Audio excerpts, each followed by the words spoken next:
Hello everyone, welcome to A9 education. आज के इस वीडियो में हम प्रीवियस ईयर क्वेश्चंस जो लोको पायलट सीरीज हमने स्टार्ट करी है उसका सेट 3 स्टार्ट कर रहे हैं। इससे पहले हमने 200 क्वेश्चंस दो सेट्स कवर कर चुके हैं जिसमें 100 क्वेश्चंस हमने डाला है।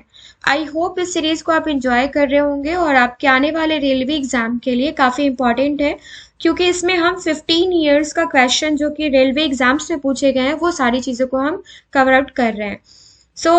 इस चैनल के माध्यम से आपको हर एक एग्जामिनेशन के लिए सीरीज प्रोवाइड किया जाता है, उसके प्रीवियस ईयर क्वेश्चंस प्रोवाइड किए जाते हैं।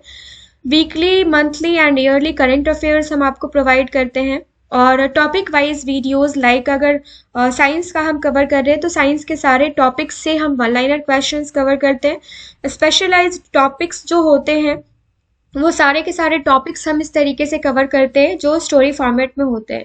तो अगर हमारी मेहनत पसंद आती है तो चैनल को लाइक एंड सब्सक्राइब जरूर कर लीजिएगा, साथ ही साथ बेल आइकन प्रेस कर लीजिएगा। फिलहाल हमारे 2 सीरीज स्टार्ट हैं जो कि इवनिंग 7 o'clock को आपको 78th BPSC का प्रिपरेशन के लिए जो सीरीज हम डालते हैं वो आपको अपलोड किया जाता है एंड मॉर्निंग 7 o'clock आपका RRB लोको पायलट का सीरीज आपको प्रोवाइड करवा दिया जाता है।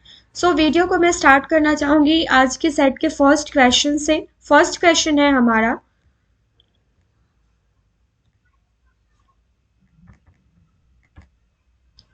अर्धरात्रि के सूर्य की भूमि कौन सा देश है? तो ये नॉर्वे है। और आगा खा कब किस खेल से संबंधित है? तो ये हॉकी से संबंधित है। ये सारे के सारे प्रीवियस ईयर में क्वेश्चंस पूछे गए हैं। एस्टिग्मेटिज्म एक बीमारी है, तो ये किसकी बीमारी है? आंखों की बीमारी है। और ओपन स्काई पॉलिसी से क्या आशय है? तो निजी और सार्वजनिक विमान सेवा दोनों का कार्यान्वयन जो है ये ओपन स्काई पॉलिसी से इसका आशय है। काकरपारा परियोजना किस नदी से संबंधित है? तो ये ताप्ती नदी से संबंधित है। खासी एक जनजाति है, गारो खासी आपने सुना होगा। खासी एक जनजाति है, यह भारत के किस राज्य में अधिकतम पाई जाती है? तो ये मेघालय में अधिकतम पाई जाती है। नेक्स्ट क्वेश्चन, चिश्ती संप्रदाय की स्थापना किसके द्वारा की गई थी? तो ये मोइनुद्दीन चिश्ती के द्वारा की गई थी। थॉमस कप किस खेल से संबंधित है? तो फ्रेंड्स ये बैडमिंटन से संबंधित है थॉमस कप। न्यूरॉन किसकी इकाई है? तो ये तंत्रिका उत्तक की इकाई है। नेक्स्ट क्वेश्चन है, माई फ्रोजन टर्ब्यूलेंस इन कश्मीर के लेखक कौन है? तो ये जगमोहन है। नेक्स्ट क्वेश्चन है, making of the Mahatma film का निर्देशक कौन है? तो ये श्याम बेनेगल है। राज्यसभा एक सभापति और एक उपसभापति होगा राज्यसभा का। यह संविधान के किस आर्टिकल में वर्णित है? तो ये आर्टिकल 89 में है। वेदों में संपूर्ण सच्चाई निहित है, यह व्याख्या की गई है किसके द्वारा? तो ये स्वामी दयानंद सरस्वती के द्वारा। सोमपेंस कहाँ के निवासी लोग हैं? तो ये लक्षद्वीप के निवासी लोग हैं। और 1857 के विद्रोह में नेतृत्व करने वाले नायक कौन थे? तो ये बिहार के बाबू कुंवर सिंह जो आरा के रहने वाले थे, आरा जगदीशपुर के।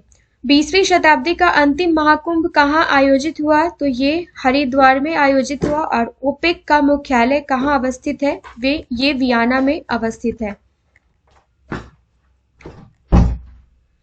नेक्स्ट क्वेश्चन है, अंजू बॉबी जॉर्ज किस खेल से संबंधित है? तो ये लंबी कूद से लॉन्ग जंप से संबंधित है। अंतरराष्ट्रीय ओलंपिक कमेटी का मुख्यालय कहाँ स्थित है? ये लुसाने में स्थित है। अबू बकर किस वंश का शासक बना था? तो ये तुगलक वंश का शासक बना था। अस्पृश्यता उन्मूलन का प्रावधान भारतीय संविधान के किस अनुच्छेद में है? तो ये आर्टिकल 17 में है। आर्टिकल 14 से लेके आर्टिकल 21 तक काफी इंपॉर्टेंट है और एग्जामिनेशन हॉल्स में पूछे भी जाते हैं। हमने एक ऑलरेडी आर्टिकल से रिलेटेड वीडियोस बना के रखा है, तो उन सारी चीजों को आप रिवाइज कर सकते हैं। अहमदाबाद हवाई अड्डे का नामांकन किस नाम पर किया गया है? तो ये सरदार वल्लभ भाई पटेल के नाम पर अहमदाबाद हवाई अड्डे का नामांकन किया गया है। आगरा शहर को अपनी राजधानी किसने बनाया था? तो ये सिकंदर लोदी ने आगरा शहर को अपनी राजधानी बनाई थी। ईसाई क्रिश्चियन सबसे अधिक भारत के किस राज्य में है? तो ये केरल में है, फिर गोवा में है। उद्योगों में प्रयुक्त रसायनों का प्रचुर स्रोत क्या है? तो ये है पीट। ओणम उत्सव मनाया जाता है ये मनाया जाता है केरल में। कबड्डी टीम में कितने खिलाड़ी होते हैं? तो 7 खिलाड़ी होते हैं एक साइड में, दोनों साइड मिला के 7 खिलाड़ी नहीं होते हैं। किस खनिज के संदर्भ में भारत विश्व के लगभग 1/4 के निक्षेप के लिए जाना जाता है? तो ये लौह अयस्क के संदर्भ में। किस गुरु के द्वारा खालसा पंथ की स्थापना हुई थी? तो ये गुरु गोविंद सिंह के द्वारा की गई थी। किस भाषा का ज्यादा प्रयोग बौद्धवाद के प्रचार के लिए किया गया था? माफ कीजिएगा, तो ये पाली भाषा का प्रयोग किया गया था। किस भाषा को दिल्ली सल्तनत काल में राजकीय संरक्षण दिया गया था? ये फारसी भाषा को दिया गया था दिल्ली सल्तनत के शासनकाल में। किस राज्य में कॉफी की उत्पादकता सर्वाधिक होती है? तो ये कर्नाटक राज्य में होती है। और किस वर्ष यूरो नामक नई मुद्रा शुरू की गई थी? तो ये 1999 में। किसके शासनकाल में मराठा प्रमुख संभाजी की हत्या कर दी गई थी? तो ये औरंगजेब के शासनकाल में। और कुतुब मीनार का निर्माण कार्य किस शासक के द्वारा पूरा किया गया था? इल्तुतमिश के द्वारा पूरा किया गया था। इनसे रिलेटेड क्वेश्चंस जो भी आते हैं वो सारे क्वेश्चंस आप प्रैक्टिस कर सकते हैं। कोयला किस चट्टान में पाया जाता है? कायांतरित चट्टान में पाया जाता है। ये सारे के सारे वीडियोस मैंने सारे के सारे क्वेश्चंस अवेलेबल करवा दिए हैं। आप प्लेलिस्ट में जाके उन सारे वीडियोस को देख सकते हैं। कौन सा घटक शरीर के ऊतकों की वृद्धि, विकास व सुधार के लिए महत्वपूर्ण है? प्रोटीन है। काफी अच्छा, काफी इंपॉर्टेंट क्वेश्चन है। अगर वेजिटेरियन के लिए सबसे अच्छा सोर्स प्रोटीन का पूछा जाता है तो ये दाल है, सोयाबीन्स हैं। एंड अगर आपको नॉन वेजिटेरियंस के लिए पूछा जाता है तो एग है। खजुराहो मंदिर कितने वर्ष पुराने हैं? तो ये 1000 साल पुराना है। और खजुराहो मंदिर बनवाया किसने था? ये भी क्वेश्चन पूछा जा सकता है। तो खजुराहो मंदिर का निर्माण जो है ये चंदेल शासकों द्वारा किया गया था और 950 ईस्वी से 1050 ईस्वी के बीच इसको इस मंदिर का निर्माण स्टार्ट किया गया था। नेक्स्ट क्वेश्चन है, चंपारण सत्याग्रह के दौरान महात्मा गांधी के साथ कौन शामिल थे? तो ये डॉक्टर राजेंद्र प्रसाद व अनुग्रह नारायण सिंह शामिल थे। चीनी की करेंसी मुद्रा क्या कहलाती है? चीन की करेंसी मुद्रा क्या कहलाती है? तो ये युआन कहलाती है। और चीनी का प्रमुख उत्पादक देश कौन सा है? तो ये है भारत। और चीनी का कटोरा किसको कहा जाता है? ये भी क्वेश्चन पूछा जाता है। ये आप मुझे कमेंट सेक्शन में कमेंट करके बताइए। चोल प्रशासन काल में शिक्षा की प्रमुख भाषा कौन सी थी? तो ये संस्कृत और तमिल थी। जेनेटिक इंजीनियरिंग तकनीक से पहले किसे बनाया गया था? तो ये ट्रांसजेनिक बैक्टीरिया को बनाया गया था। टाइफाइड रोग में शरीर का कौन सा अंग प्रभावित होता है? तो ये आहार नाल प्रभावित होता है। माफ कीजिएगा।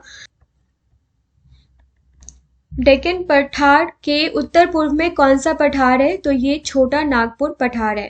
तारपीन का तेल किससे प्राप्त किया जाता है? तो ये चीड़ के वृक्ष से प्राप्त किया जाता है। और तालाब जो है उसको क्या कहा जा सकता है? तो कृत्रिम इकोसिस्टम कहा जाता है।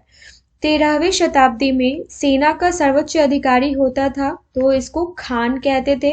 और दक्षिण भारत में सबसे लंबी नदी कौन सी है? तो गोदावरी नदी जो है ये दक्षिण भारत की सबसे लंबी नदी है। दादा साहब फाल्के पुरस्कार सर्वप्रथम किसे दिया गया था? तो ये देविका रानी को दिया गया था। और दादा साहब फाल्के पुरस्कार दिया क्यों जाता है? तो ये पुरस्कार दिया जाता है फिल्म उद्योग में अपना विशेष योगदान देने के लिए। दिल्ली की सल्तनत को मुख्य बाहरी खतरा था किससे? तो ये हूनों से था। और दिल्ली के प्रथम सुल्तान दक्षिण भारत को पराजित करने का प्रयास किया, जिसने दक्षिण भारत को पराजित करने का प्रयास किया वह कौन था? तो अलाउद्दीन खिलजी था। नियाग्रा जलप्रपात किस देश में स्थित है? तो ये कनाडा में स्थित है। और Netaji Subhash Chandra Bose institute of sports कहाँ है? ये कोलकाता में है।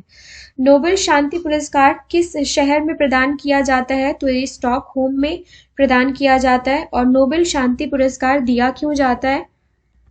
तो ये दिया जाता है विश्व स्तर पर शांति के लिए किए गए प्रयासों के लिए।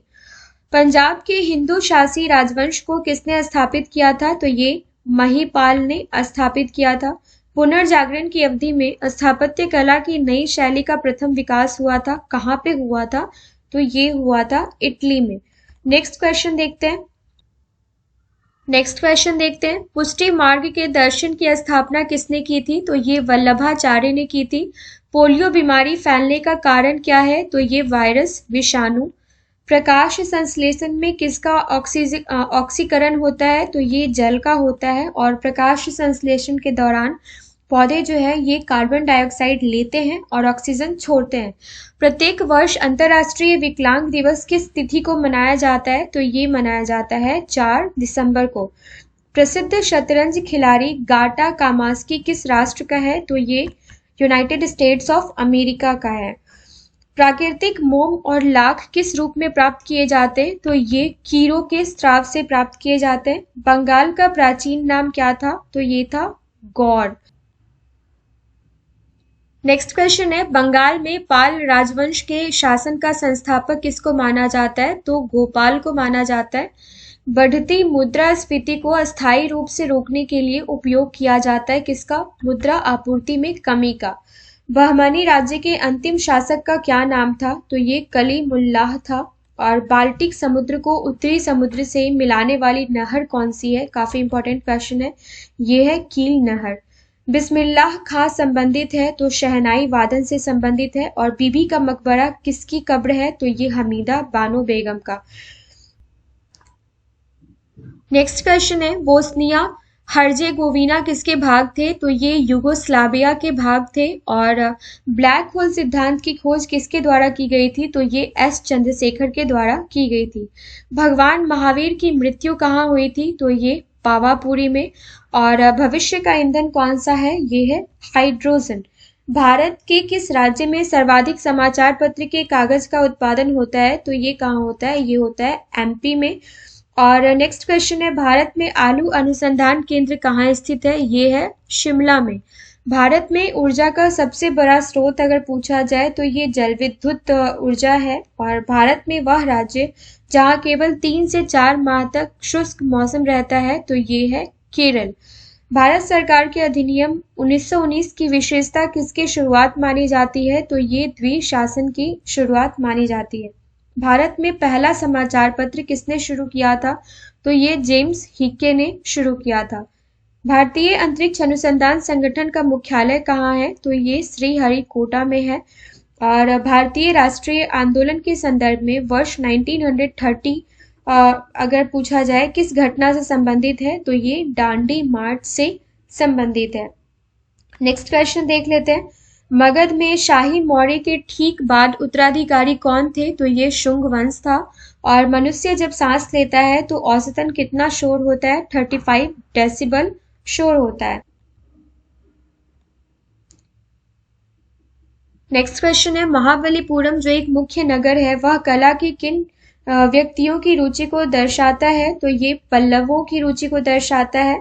महावीर एवं बुद्ध दोनों ने किसके शासनकाल में उपदेश दिया था? तो ये काफी इंपॉर्टेंट क्वेश्चन है, ये बिंबिसार के शासनकाल में। मानव आंख के रेटिना पर बना प्रतिबिंब होता है तो ये वास्तविक होता है, रियल होता है और उल्टा होता है, इन्वर्टेड होता है। मानव शरीर में कुल कितनी जोड़ी पसलियां होती हैं? टोटल 12 जोड़ी पसलियां होती है। मार्ले मिंटो सुधार अधिनियम कब लागू हुआ था? तो ये 1909 में लागू हुआ था। मिट्टी में खारापन एवं क्षारीयता की समस्या का समाधान क्या है? तो ये वृक्षारोपण। और मुद्रास्फीति सबसे अधिक किसके लिए लाभकारी होती है? तो ये देनदार के लिए लाभकारी होती है। नेक्स्ट क्वेश्चन देखते हैं, मेलाकोनाइट किस धातु का खनिज है? तो ये तांबे का खनिज है। यदि आप थियारस का उल्लेख कर रहे हैं तो आपका आशय क्या होगा? शब्द ज्ञान से संबंधित पुस्तक। ओके, राजस्थान से भरतपुर राजस्थान के भरतपुर वन्य जीव अभ्यारण्य में कौन सा वन्य जीव मुख्यतः संरक्षित है? तो ये बाघ है और चीता है। क्वेश्चन नंबर 95, रानीगंज कोयला खान माइन कहाँ पर स्थित है? तो ये पश्चिम बंगाल में स्थित है। और राष्ट्रकूटों को किसके द्वारा उखाड़ फेंका गया था? तो ये तैलप द्वितीय के द्वारा उखाड़ फेंका गया था। किसको? राष्ट्रकूटों को। राष्ट्रमंडल ने अपनी स्थापना के 50 वर्ष पूरे कर दिए। कब? तो नवंबर 1999 में। राष्ट्रीय ध्वज को संविधान सभा द्वारा कब अपनाया गया था? तो ये अपनाया गया था 22 जुलाई और 1947 को, 22 जुलाई 1947 को। क्वेश्चन ये भी पूछा जा सकता है कि राष्ट्रीय ध्वज को किसके द्वारा बनाया गया था, तो ये भी देख लेते हैं। तो इसको पिंगली वेंकैया के द्वारा डिजाइन किया गया था, ये आपको याद रखना है। और 22 जुलाई 1947 को आयोजित भारतीय संविधान सभा की बैठक में इसको अपनाया गया था। राष्ट्रीय राजमार्ग संख्या 1 किस किस शहर को जोड़ती है, तो ये जोड़ती है दिल्ली से अमृतसर। और रेगिस्तानों में मृग तृष्णा उत्पन्न होने का क्या कारण है, तो प्रकाश का पूर्ण आंतरिक परावर्तन। ये काफी इंपॉर्टेंट क्वेश्चन है। तो इसके साथ हमने 300 क्वेश्चंस कवर कर लिए हैं इस सीरीज का। मिलते हैं नेक्स्ट वीडियो में, तब तक के लिए थैंक यू सो मच।